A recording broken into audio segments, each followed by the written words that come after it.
आज पंकज चौधरी को मंत्री बनाया गया है मोदी सरकार की कैबिनेट में, क्या प्रतिक्रिया आप?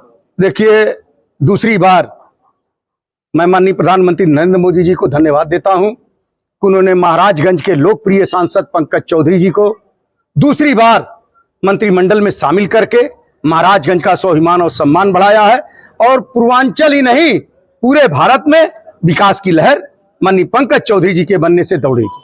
किस तरह से जश्न मना रहे हैं आप लोग? हम लोग बहुत ही आज उत्साह में हैं, बहुत जश्न में हैं। पूरे महाराजगंज जनपद के सभी क्षेत्रवासियों को, नगरवासियों को, महाराजगंज जिले के सभी वासियों को ढेर सारी शुभकामनाएं, जो अपना अमूल मत देकर पंकज चौधरी को 7वीं बार सांसद बनाया और मोदी जी के मंत्रिमंडल में माननीय पंकज चौधरी जी दूसरी बार मंत्री बनने जा रहे हैं। पूरे महाराजगंज का नाम सुनहरे अक्षरों से लिखा जाएगा। पूरे दुनिया में महाराजगंज को लोग जानेंगे माननीय पंकज चौधरी जी के बदौलत। नौतनवा नगर में कितना विकास होगा मंत्री बनने से? नौतनवा नगर में विकास की तो आप बात ही ना कीजिए।